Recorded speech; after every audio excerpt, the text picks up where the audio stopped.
Hello, and welcome to Military History Inside Out, brought to you by WarScholar and located at warscholar.org. We talk about military history from ancient times to modern and everything in between. I'm Chris Alvarez, and thank you for listening. I'm speaking with James Holland, author of Sicily 43, The First Assault on Fortress Europe, published November 3rd, 2020 by Atlantic Monthly Press. Thank you for speaking with me. Oh, no, thank you very much for inviting me on, Chris. So first, you've written a number of books on World War II and done a lot of work with it. Why did you write a book about the assault on Sicily in 43?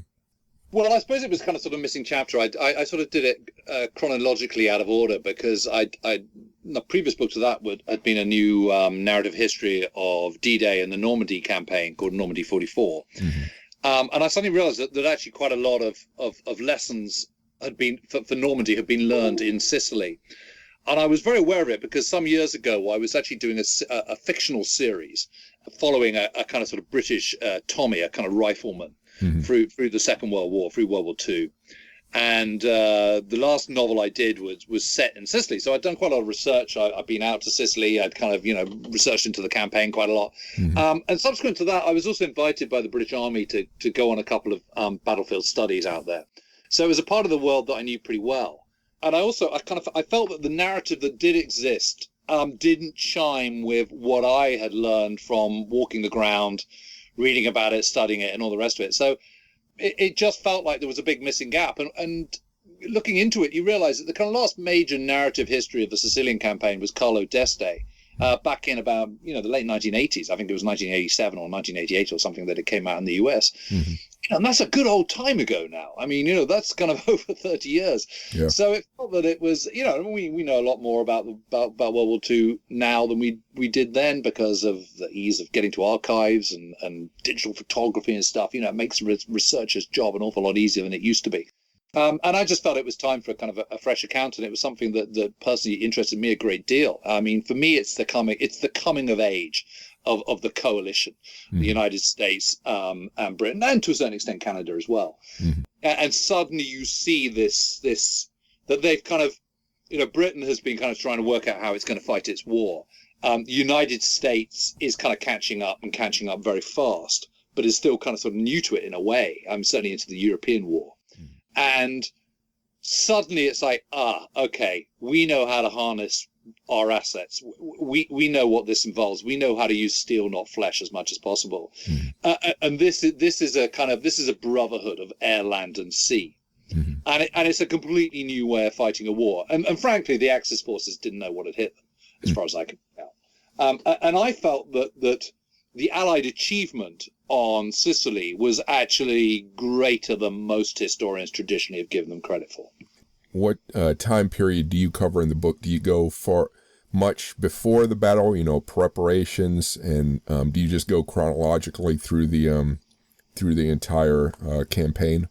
Yeah, well, I think it did need a bit of setup, actually. I was all for just sort of, starting with D-Day, which is the 10th of July, and sort of cracking on. But actually, it became very clear that Sicily is not on people kind of sort of know it happened, and they know that it's sort of hanging off the bottom end of Italy somewhere, and it's in the Mediterranean. And obviously, particularly in the US, there's a strong kind of Italian-American contingency. But I think people didn't really know the basics, and I felt it did need a bit of background. So, I do go back into it a little bit. It does go, it sort of skirts with Tunisia, and it does talk about the preparation. And, the way I do my books is I always follow a pretty tight cast list of characters who I use to kind of illustrate the human drama of what is going on, mm-hmm. and around which I kind of sort of fit my analysis and everything. And that cast tends to kind of go from the very bottom. So, your PFCs and, sailors and air crew, all the way up to kind of generals and supreme allied commanders and so on. Okay. And so I felt it was important to kind of introduce them a little bit early, and to set the scene and understand what was going on. Mm-hmm. And also the other thing about my books is I always do them 360 degrees. So there's as much about Germans and Italians and Mussolini and von Senger and German individuals and Italian individuals as there is Americans and Canadians and Brits. Mm-hmm. Okay. And the assault started on what date? 10th of July, 1943. Okay. Well, strictly speaking, the 9th is when the first airborne troops land. Mm-hmm. And that's another interesting sort of comparison with Normandy, to be honest, is that, you know, obviously airborne operations were key to that particular operation, to Operation Overlord, you know, the D-Day landings in Normandy. Mm-hmm. And they're also key to this. It's just that they are, frankly, a bit of a fiasco. But airborne forces and airborne operations are very much new to the Allies at this point. Mm-hmm. And they're feeling their way. And, you know, they get a lot of things wrong on that particular aspect.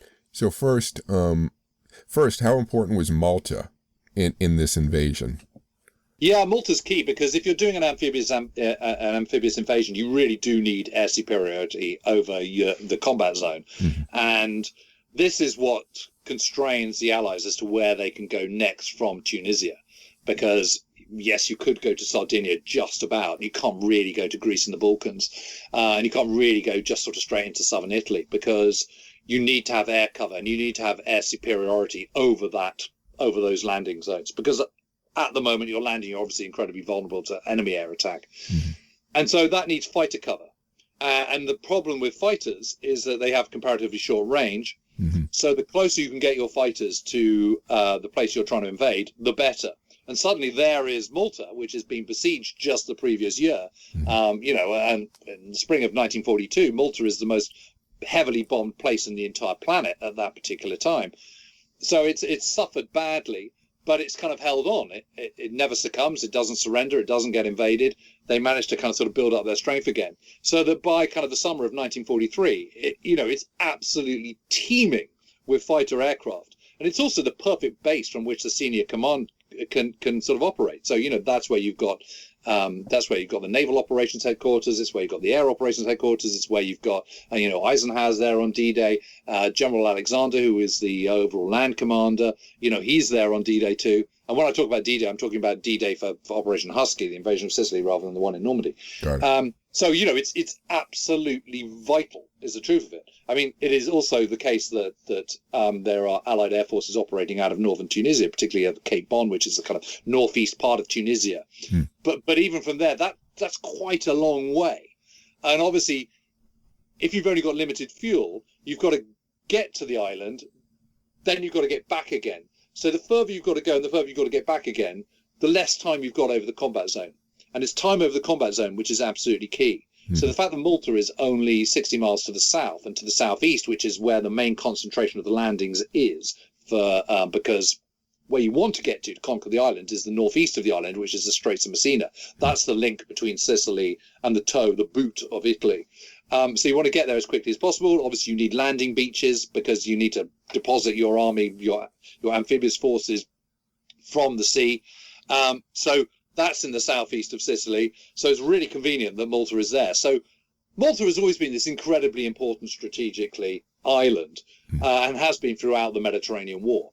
And that is why the Axis forces, and particularly the Germans, sort of attack it so relentlessly through 1940, 41, 42. Mm-hmm. I noticed, and I think this is correct, that the Axis air forces did poorly in this campaign. Did the Allies time it so that they did this attack when the Axis were weak, with their air power was weak, or did they get lucky as far as that goes? Actually, it was neither, if I'm honest, Chris. So the Axis forces, particularly the Germans, they understand that air power is absolutely critical. So they absolutely pumped loads and loads of, particularly Luftwaffe, into Tunisia in the end of the Tunisia campaign. And the Allies managed to shoot down something like 2,600 Axis aircraft in the Tunisian campaign alone between sort of November and mid-May 1943. Okay. So that's a colossal number. And one of the problems that both sides have is that if you're operating in somewhere like Tunisia, you've got to get there. So the logistic challenges are absolutely huge. Ditto with Sicily. You've got to get there. It's an island. You've got to get across the sea at some point. And so the Axis forces understand that air power is absolutely crucial to the chances of Sicily surviving as an Axis stronghold. So they further reinforce the island, but at that point they've taken such a battering that there's a kind of limit to what they can do. One of the big concerns for the Allies when they're planning the Sicily campaign in March through April, right to the beginning of May 1943, while the Tunisia campaign is still going on, is what do we do about Axis air forces? How do we neutralize that? Because we have to have control of the airspace when we are landing in Sicily. And this is a real concern for the air commanders. And it's one of the reasons why the planning is for Sicily is so drawn out, and why it's actually quite fraught, because air forces want subsequent landings in the east, southeast, and in the west of Sicily. The ground commanders are going, the army commanders are going, we can't do both because they're not mutually supporting, and that doesn't work. You need to concentrate your forces, and we need to concentrate them in the southeast. So the air commanders go, okay, well, we really need to up the ante and try and destroy as much of the Luftwaffe and the Regia Aeronautica, the Italian Air Force, on the ground as well as in the air beforehand. Mm-hmm. And so they launch this unbelievably concentrated blitz against Axis supply lines all the way into, strategic bombers, so heavy bombers going into northern Italy and so on, and Sardinia and far afield as they possibly can, but also attacking airfields, relentlessly attacking airfields over Sicily. And it works brilliantly. There is almost no air opposition at all by the time the landings evade. And that is because so much of them have been destroyed on the ground beforehand. And the attacks are so heavy that the Axis forces really don't have any answer to this. And what's amazing about it is that, one can read accounts and memoirs of, say, Luftwaffe fighter pilots based in Sicily at this time. And they are having every bit as awful a time as the RAF fighter pilots were having in Malta a year earlier. So the tables have completely turned, and they've just got no answer. They haven't got any answer to the overwhelming superiority, air superiority of the Allied forces. And what's really interesting is that while on the ground American forces are sort of playing catch up with the British to a certain extent at this stage of the war, in the air they're absolutely not, to the extent that there are actually more US Army Air Force aircraft in theatre than there are RAF. I'm speaking with James Holland, author of Sicily 43. You can find more information about his work at griffinmerlin.com. If you like this podcast, Military History Inside Out, so far, please subscribe to it and rate it if you can. If you want more military history ranging from the ancient to the modern, please visit WarScholar.org or militaryhistorypodcast.com to sign up for my weekly newsletter and keep up with my latest posts. You can also find written interviews and my social media links there. You can find the links to my other podcasts at fullcontactnerd.com and technologyinspace.com. Now back to the podcast.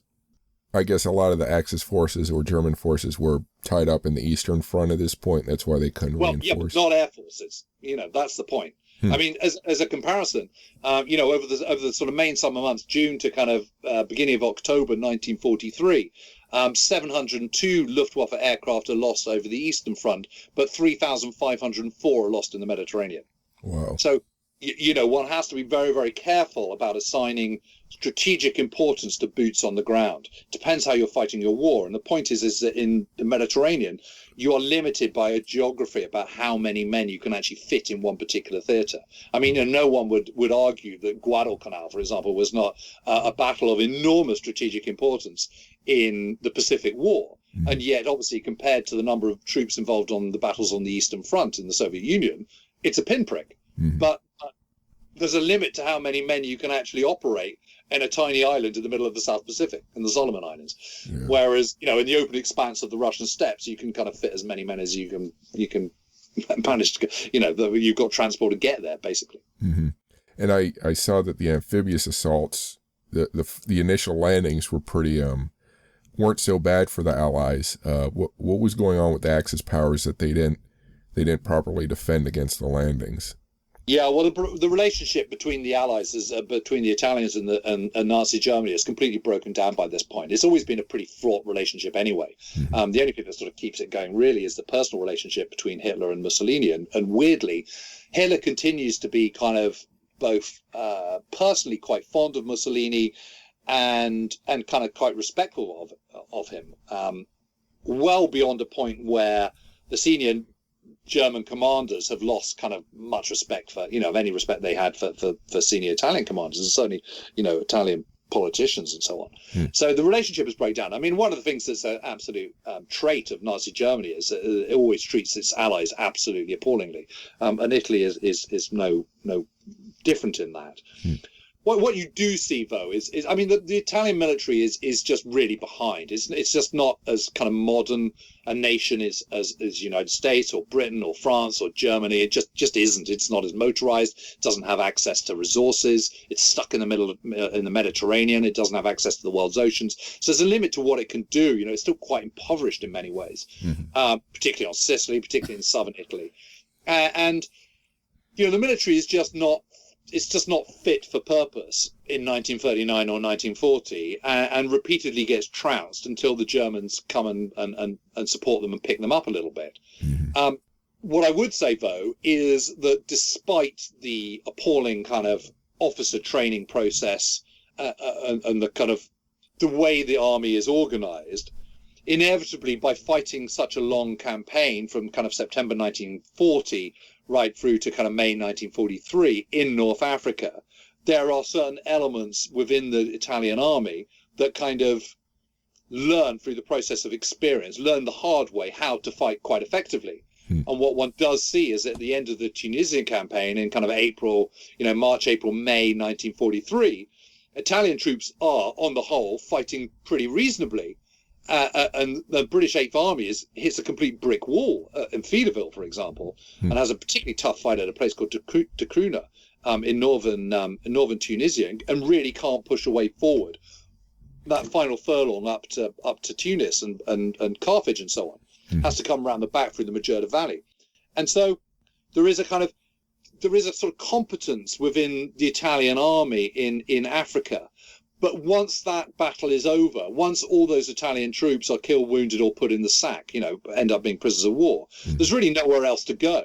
And what you've got left in Italy and in Sicily, manning the naval fortresses in Sicily, are really, really low-grade troops who have not benefited from that wealth of experience that the troops in North Africa have.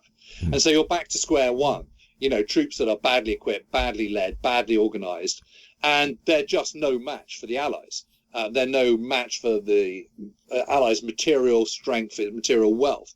But the Allies, when they're preparing for Sicily, don't know that they can take a pretty good bet that they're not going to be up for much. But when you're doing an amphibious invasion of that scale, the one thing that trumps absolutely everything is that it doesn't fail. That's your absolute number one. So it's all very well being kind of wise after the event and going, well, the Allies had an easy ride. They could have put in more machines and, they didn't have to bring over so many men, and they made a meal of it and all the rest of it. They were overcautious. But, you try telling that to the people that are organizing it back in May 1943 when, the Tunisia campaign is still going on and when they've got to kind of sign off on a plan for Sicily. So the situation with the Germans and the Italians is that it's just completely broken down. That the Italians, they've shot their bolt. That they are about to go out of the war, and the Germans know that, and the Italians know that, but everyone's sort of skirting around the issue because no one actually wants to admit it up front. The German point of view is how many men do you commit to something that's definitely going to lose? Is it better to strengthen Italy itself rather than Sicily? And so what this means is that when the Allies do actually attack Sicily on the 9th, 10th of July 1943, it's probably a bit underdefended, if truth be known. But the Germans then recover, they regain their balance, they go, okay, right, let's try and hold this island for as long as we possibly can. And actually the northeast of the island, particularly, which is the bit they really need to defend because that's the entry point for the Allies into southern Italy. There's no other way. The landscape around there, all these mountains and hills and kind of, plains where you've got complete sight over those plains, that all favors the defender very much. So, that although they don't have quite the strength that they would like against the Allies, they've still got a pretty good position. And what happens is once the Sicilian invasion takes place, the Italians are largely swept away. And the Germans go, thank God for that. We've got rid of our cumbersome ally who just gets in our way. Now we're on our own and we can boss our own situation. We know what we're doing. Leave it to us, chaps. It's that kind of sort of attitude, hastily reinforced. And they become quite a tough proposition for the Allies. So apart from the enemy, it seems to me, and you can address whether this is accurate or not, that three big problems for the Allied forces are: one, mountains; two, Yes. The weather, the heat; and three, their own, organization between different countries, communications and command control, that sort of thing. Can you address those? Yeah, well, in terms of the landscape is absolutely brutal. It's a terrible place in which to fight a war, as are most places. It's one thing doing it in the Western Desert where it's comparatively a sort of clean environment. There's not many civilians in the way. There's not many towns. You've sort of got a kind of blank canvas to a certain extent, pretty large extent. Suddenly you get to Sicily. It's kind of populated. It's an island.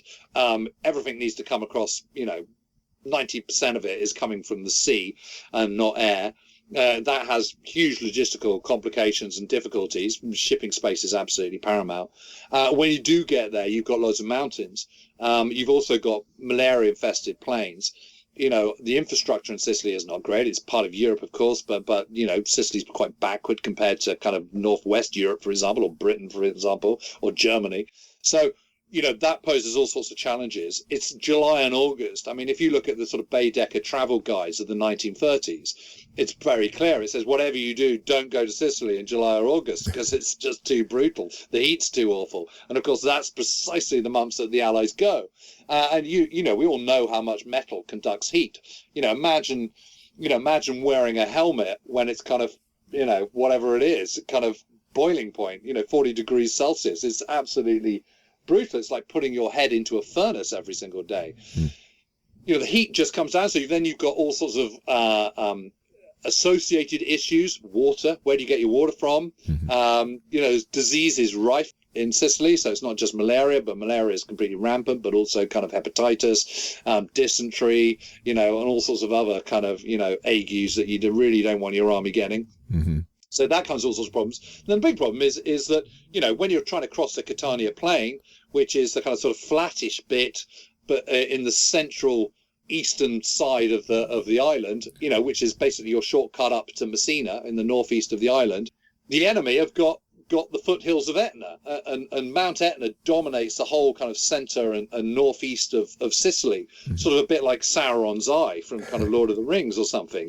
Just everywhere you look, there it is. And obviously there's the foothills of Etna, and if you're the Germans, you kind of dig your guns in there and your OPs, your observation posts, your guys with your Zeiss binoculars and all the rest of it, and you can see everything that moves that's coming.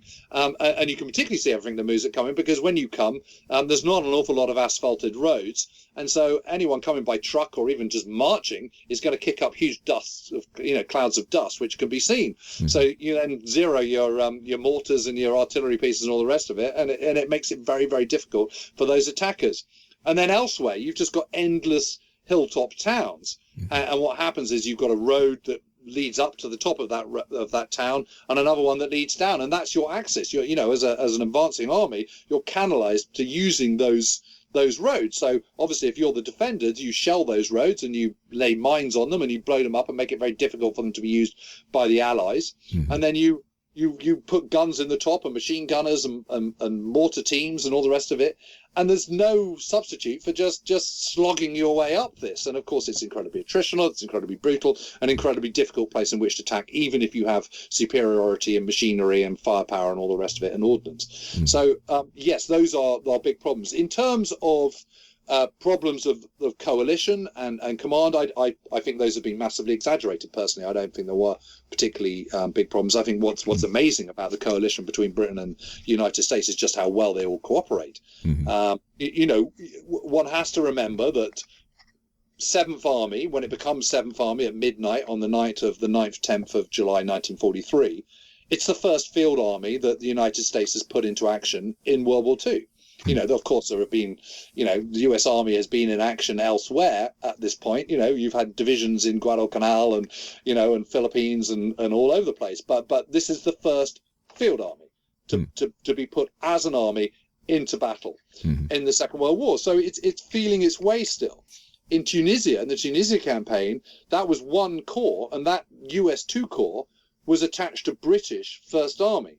So it's inevitable that at the beginning of the Sicilian campaign, the British and the High Command would be, perhaps not quite as confident of the performance of the US Army as they're going to be by the time you get into Italy or subsequently in Northwest Europe the following year, because America is still new to this.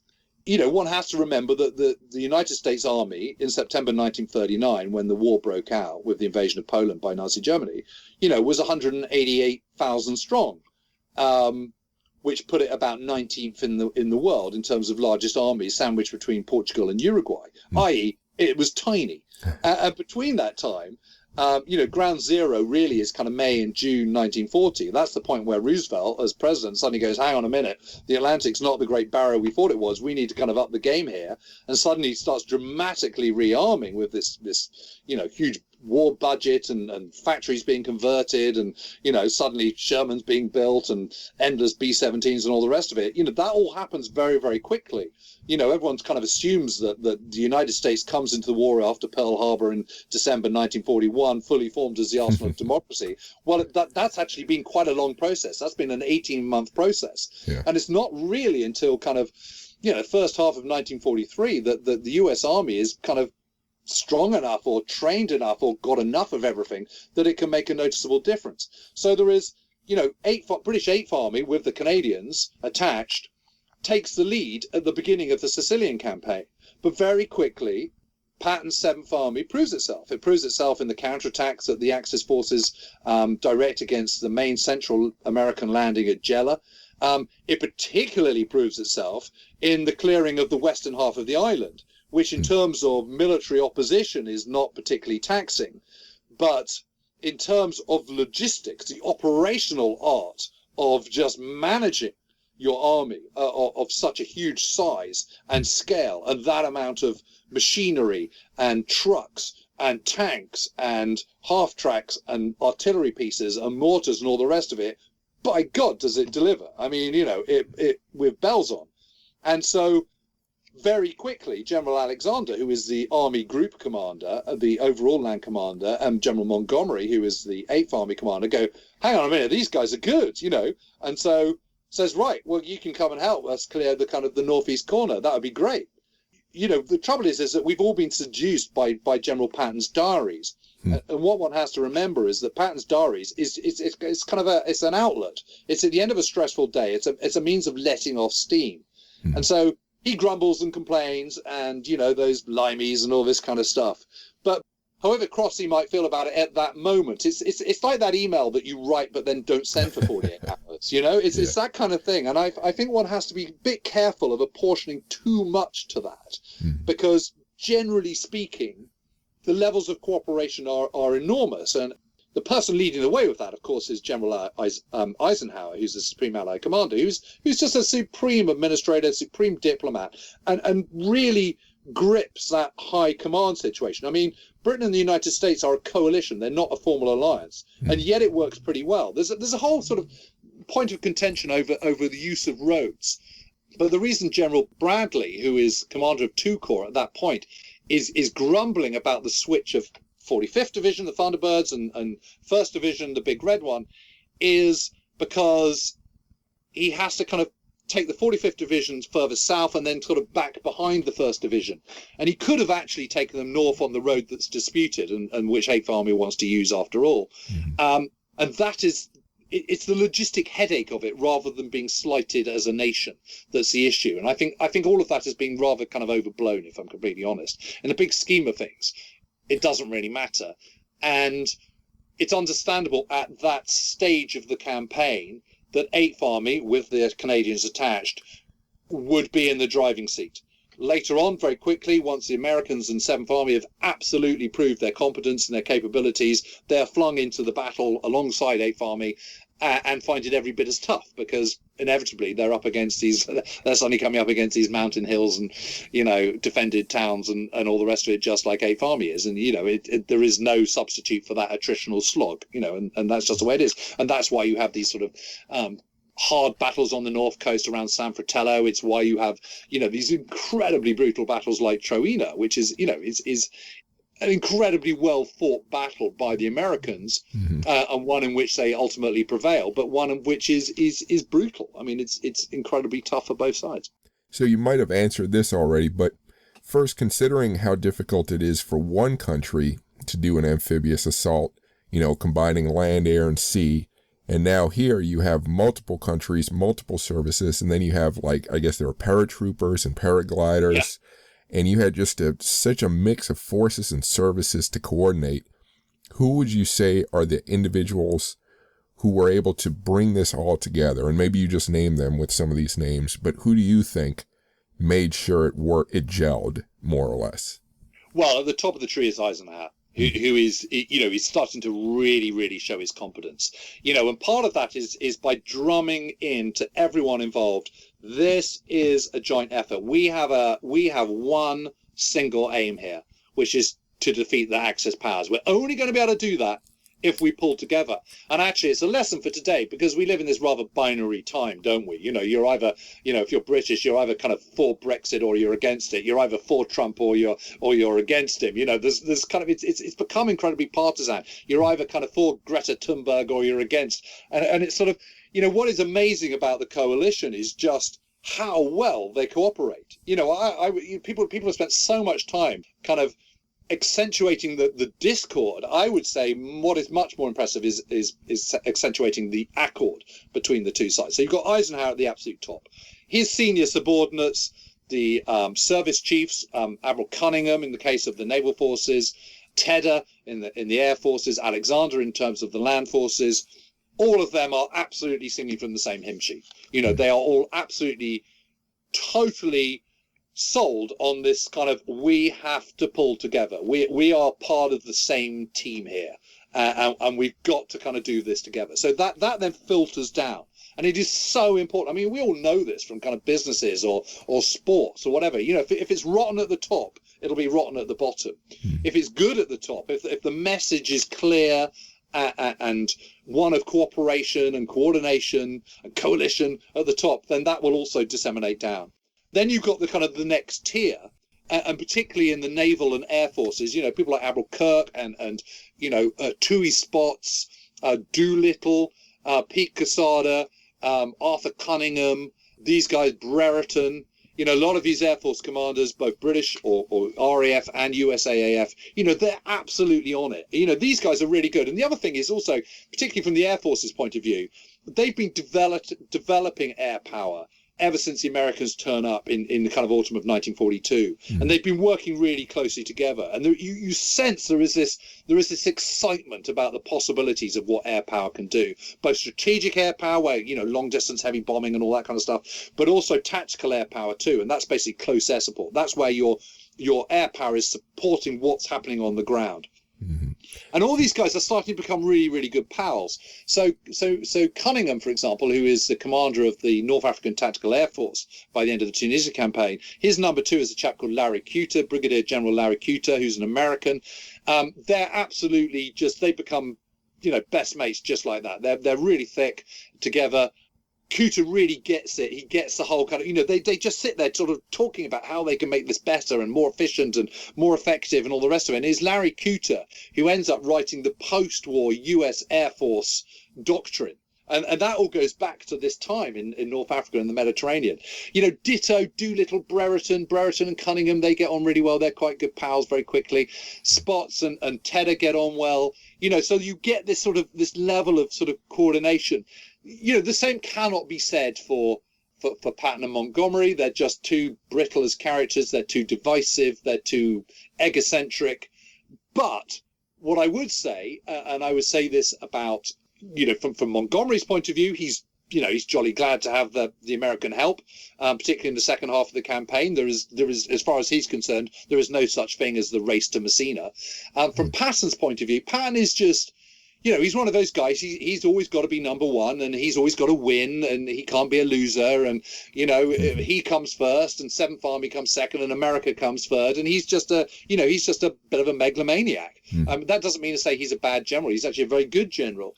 But those are the constraints on his personality, and it does mean a fair amount of sort of chuntering and grumbling in his diary about British and not pushing forward the Americans enough and all this kind of stuff. So he's not quite on the same peg. But what I would say about Patton is that if you give him an order, he'll always obey it, and he will obey it without question. So if Alexander says, yeah, fine, go and clear the western part of Sicily, he'll go and do it. If he says, I need that, if Alexander says, I need Highway 124 for 8th Army, Patton will hand it over, and he will do it without dissent at all. Mm-hmm. The dissent comes when he's talking to his immediate subordinates or to his diary, mm-hmm. but he still does what he's told, because that's what he's been brought up with. That's his sense of discipline and sense of military honor, which are deep and profound.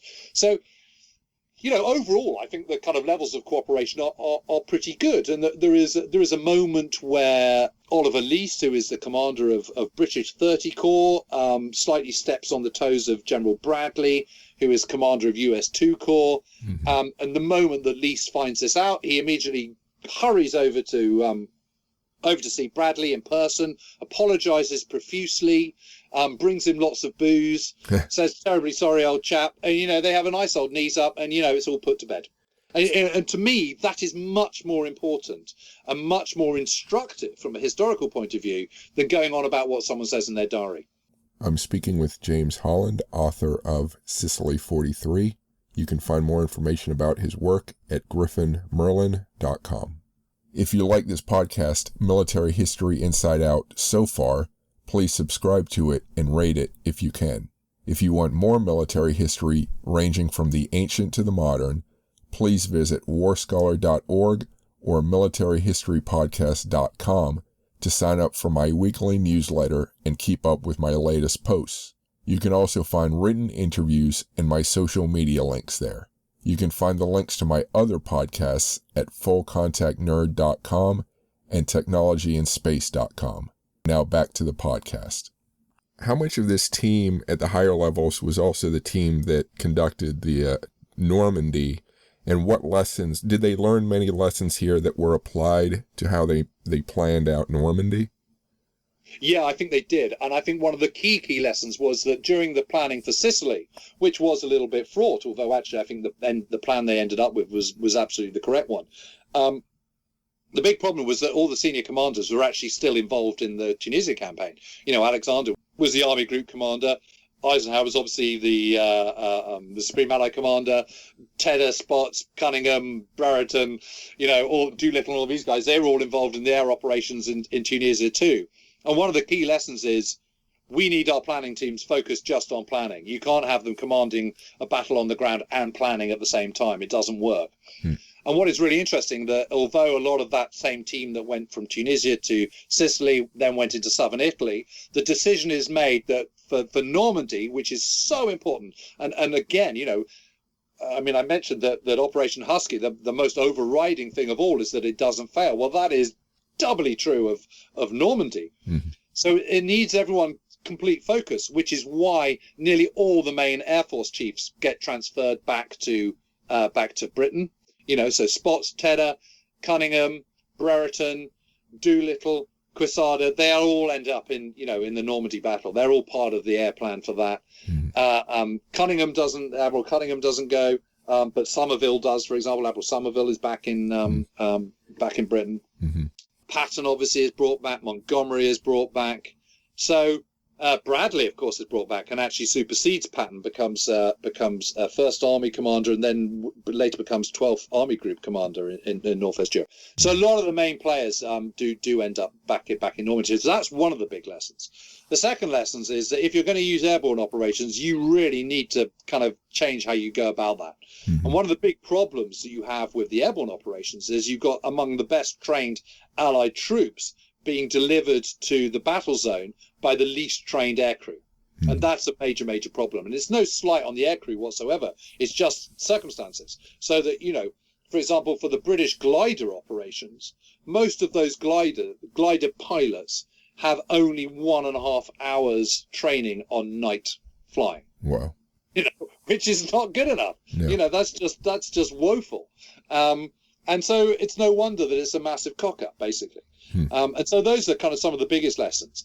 But the key thing, everyone gets terribly excited about the kind of tactical level, about, who's got the best machine gun and who's got the best tank and all the rest of it. But actually, by this stage of the war, it's about how you organize yourself that really matters. Mm-hmm. That, the tactical level might make the difference to the conduct of a particular engagement or a particular battle, but it won't affect the outcome of the war. Mm-hmm. Whereas your operational level, which is the nuts and bolts of war, your organization, your logistics, your supply, all that kind of stuff, that's what really makes a difference. And what you see is this honing, this learning process. Okay, right, this bit works. One of the key things that they learned, for example, from Sicily, is that actually you can unload a heck of a lot of material straight onto a beach. Mm-hmm. Because the Americans brilliantly have developed something called a landing ship.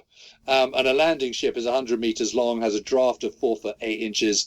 It is incredibly effective. It can basically be kind of, driven straight onto the beach, particularly in Europe, where you've got quite large tides, which you don't have in the Mediterranean. And you can just put it straight on there, unload, wait for the tide to come in and sail off again.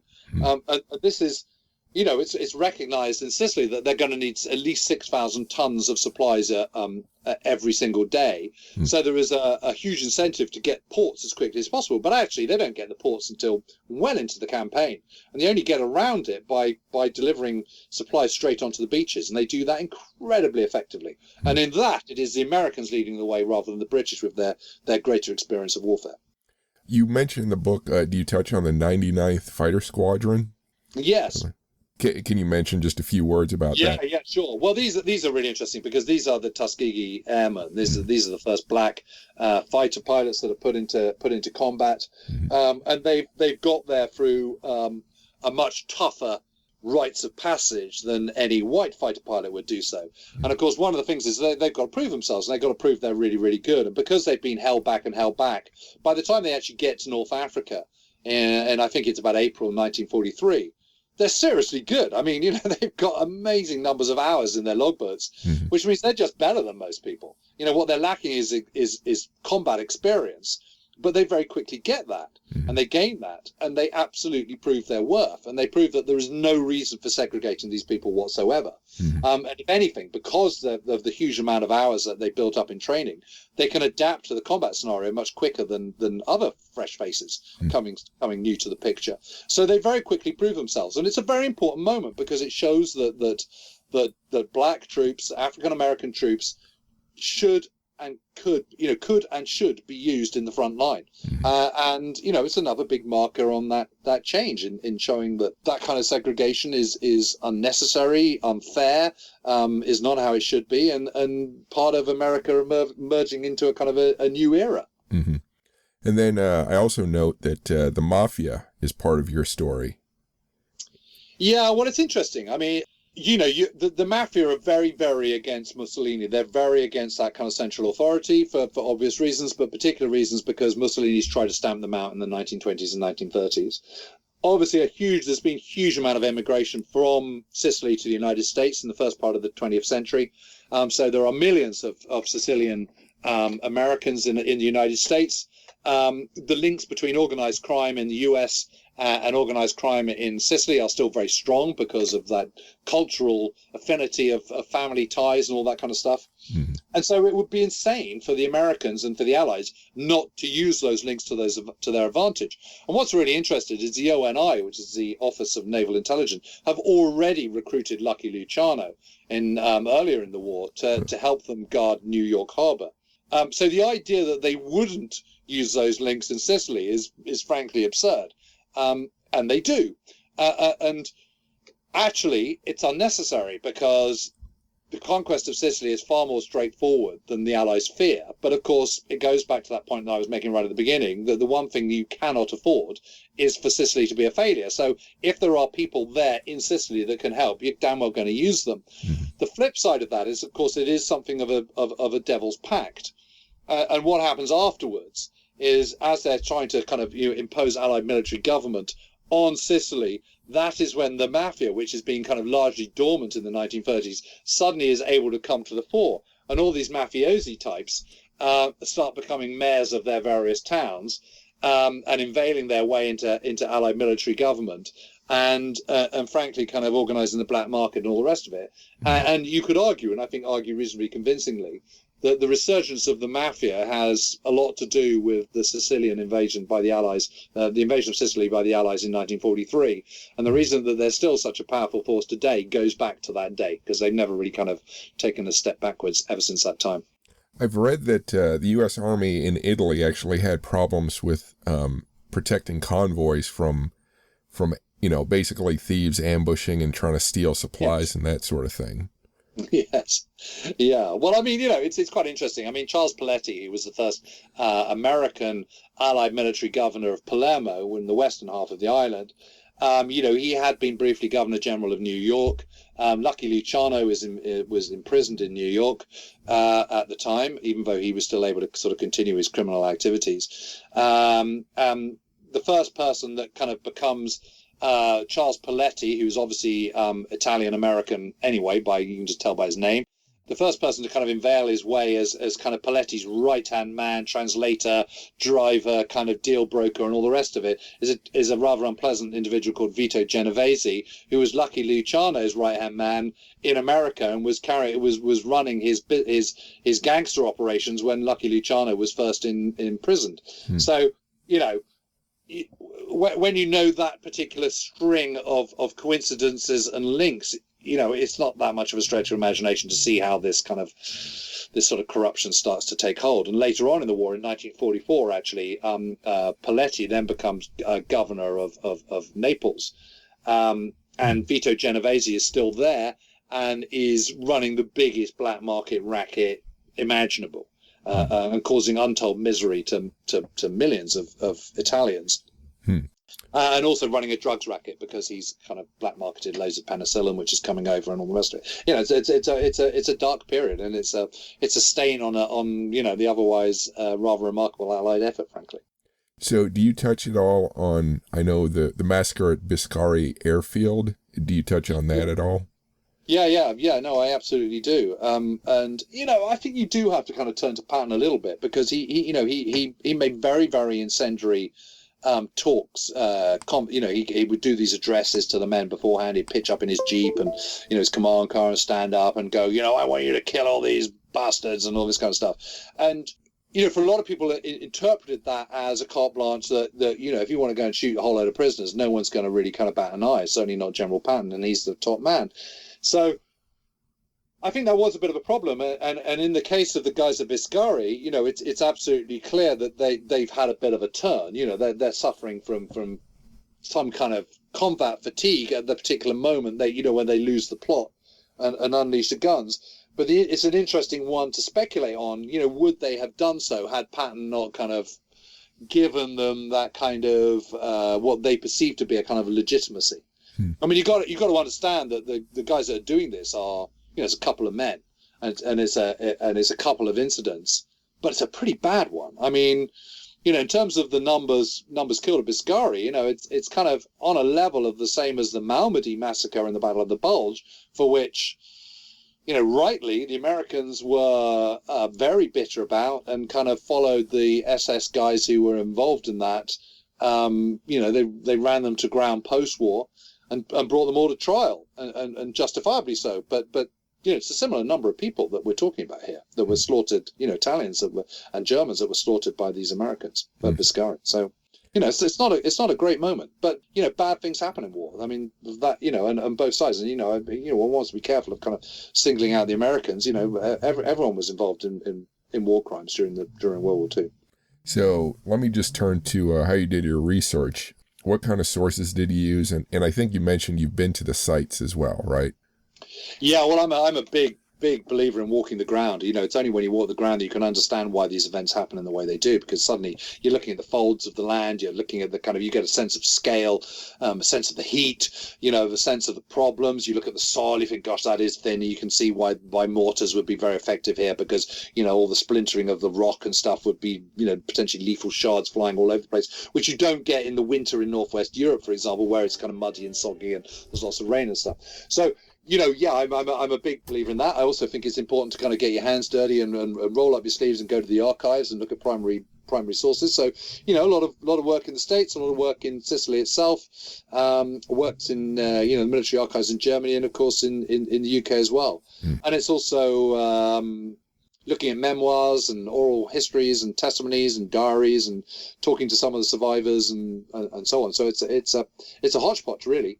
And to tell the human story, to get those voices is sometimes really quite difficult. It's fine getting American voices and British voices and Canadians, but it's much harder getting Italian and German voices. So that requires a little bit of digging around and hunting around to try and find that stuff, to be honest. What part of the research for this particular book did you like the most? Oh, well, walking the ground's always great. I mean, I think it's always incredibly emotive. You've been talking to someone, or you've read their diary, or you've read a memoir or some oral history interview or something like that, and people are talking about a specific event, and then you go and stand on the ground. You're standing on the same spot that they're talking about, where these kind of momentous events took place, all those years ago, back in 1943. There is something that's that really kind of gets you going about that, I think. And I suppose one particular incident I remember was, I remember reading Johannes Steinhoff's diary of his time as commander of Jägerschwader 77, which was a fighter group based at Trapani in the western half of the island.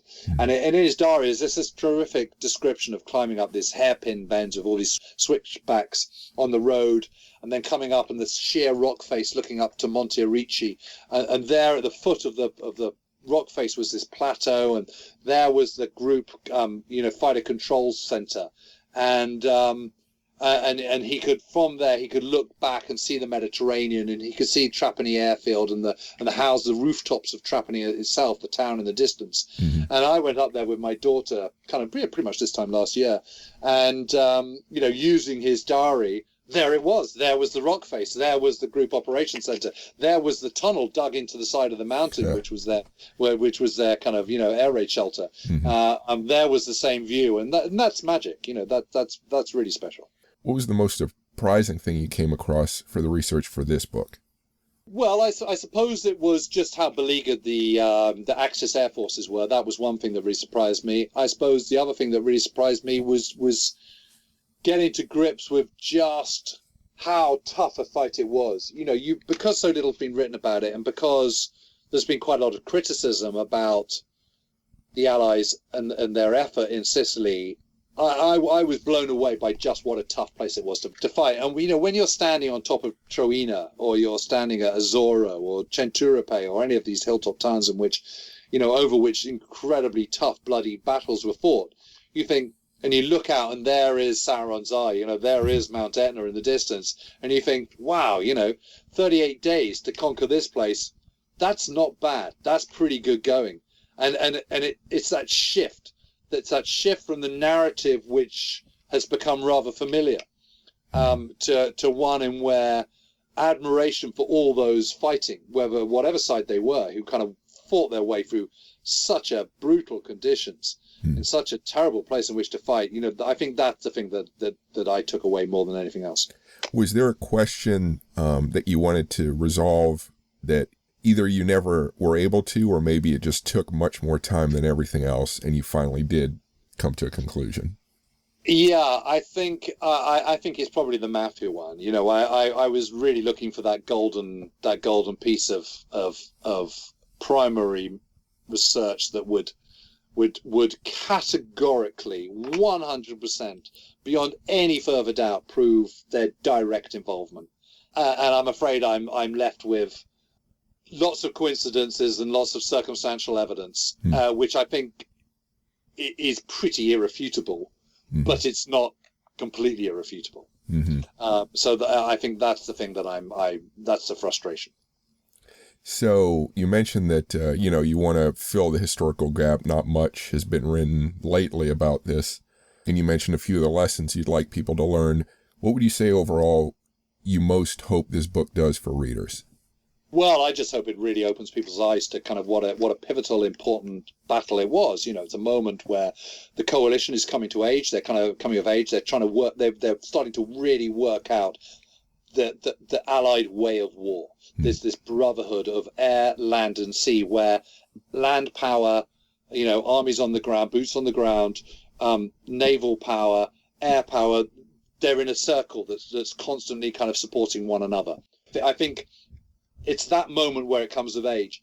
But I think, what I think drives us all in our interest and of the Second World War, of World War II, is the human drama of it, isn't it? I mean, it seems so unbelievable now that we would be fielding these vast armed forces, where there's conscription, where our young men are going off to fight a war in a far off place, with such brutality, and it just seems so impossible. And yet that happened, pinprick ago in times of kind of world history. And I think it's an undersold story. I think it's a really important marker in the Allied history and their way to final victory in 1945. It's one where there's lots of lessons, but above all, it's just the most terrific story. I mean, it's got literally everything you could possibly want. It's an island, it's got a limit. It's got 38 days. It's got airborne forces. It's got special forces. It's got Tiger tanks. It's got mad Germans. It's got Mussolini. It's got Patton. It's got Monty. It's got actions of daring do of people scaling cliffs and scaling, precipitous mountaintop towns. It's got literally everything. So I would say kind of what's not to like, and why isn't it better known? It would be my response to that. Did the Germans have as good a logistical or organizational apparatus as the Allies, or it seems like it was weaker? Yeah, it's considerably weaker, and that's just because they don't have the resources but they're beaten by this point. It's they're not completely beaten, but the outcome of the war is no longer in doubt. They just don't have the resources, so they don't have the air support, they don't have the air power, they don't have the naval power, they don't have the fuel, so they don't have the logistics, supply lines, the sophistication of supply lines and supply that the Allies have developed. What the Allies are developing by this stage is what I call big war, and that is supporting your frontline troops with an incredibly long tail, logistic tail. And the German troops just don't have that. So they're always sort of fighting with one hand tied behind their back to a certain extent. They fight incredibly courageously, incredibly effectively, and what the Germans are very good at is using again, there is a sudden, there's a shift from being a predominantly aggressive fighting force which is on the front foot and which is taking the attack to the enemy, to suddenly fighting very effectively defensively. And that's a shift, that's a sea change. And boy, do they do it well in Sicily, making the most of the natural defenses that they find themselves. Did you have any difficulties getting the book finished or published? No, none at all. No. I had it commissioned beforehand, so I knew what I had to do. And for me, writing a book is a 3-stage process. First of all, is the kind of sort of, you go out and gather, so you get all your information together. Then the second stage is sort of getting your ducks in a row. So that's organizing your material and working out what your narrative arc is, and working out your key points and all the rest of it, and working out how you're going to construct your book. And then the third stage is just getting on with it and writing it. And by the time I'm head down writing, I'm in a kind of sort of fury of writing. I get into a kind of sort of rhythm, and I write incredibly quickly. So, the writing process of this was about 10 weeks, but the actual whole process is obviously considerably longer than that. But, you sort of get a sort of head up of a full sail of wind, and off you go. What's your current writing project?